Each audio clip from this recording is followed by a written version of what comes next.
Bored ka na ba sa manok mo? Bigyan natin na ibang kulay yan. Ang gagawin natin, kumuha ka lang ng isang breast chicken, hiwain mo ng pa-slice manipis. Lagyan mo ng garlic powder, black pepper, konting lime juice, konting salt.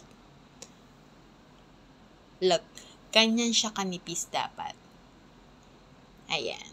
Huhugasan muna natin ang manok kasi nakaugalian ko ng hugasan siya sa asin bago iluto. Parang pakiramdam ko na mawala ang lansa niya pag ganun. Tapos hugasan natin ng maraming tubig. Ayan, malinis na ang ating manok. Lagyan na natin ng konting salt, konting black pepper, garlic powder, and little sugar. Depende na sa inyo, white or red or wash.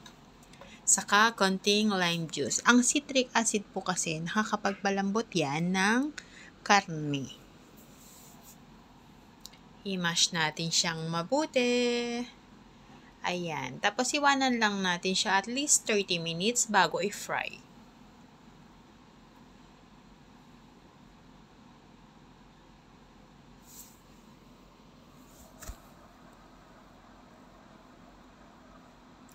Okay na, mag-ready na tayo.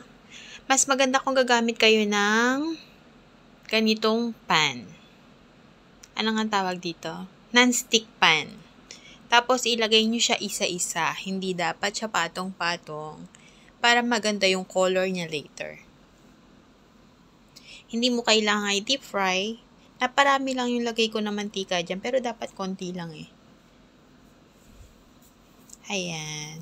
Pag binaligtad mo siya or flip mo siya, dapat isa-isa din para medyo pantay-pantay ang kulay niya.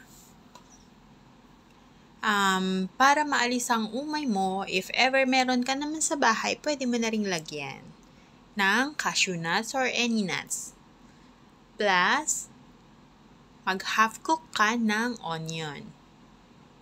Mag-cut ka ng onion ni thin slice, and then i-cook mo siya half cook lang. Mas masarap siya pag pinalot mo na siya ng lettuce. Ayan, ganyan lang po kasimple. Alagaan nyo lang yung apoy. In low heat mo siya dapat iluto. Hindi dapat malakas yung apoy kasi may sugar nga siya. Masusunog siya pag malakas yung apoy mo. Ayan, after a few minutes, may food ka na hindi mo pagsisisihan. Masarap siya. Pwede ka nang hindi mag-rice kung nagda-diet ka. Ayan, lalagay na natin ang onion. Hiniwa ko siya ng thin. Tapos ang cashew. Ang cashew nilalagay yan bago maluto ang manok.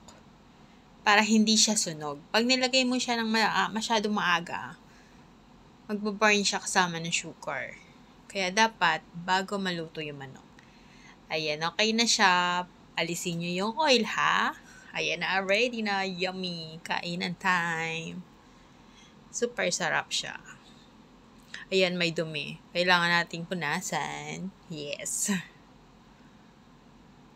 Thank you so much, guys. Thank you. May God bless us. Thank you. Ayan, balot mo na.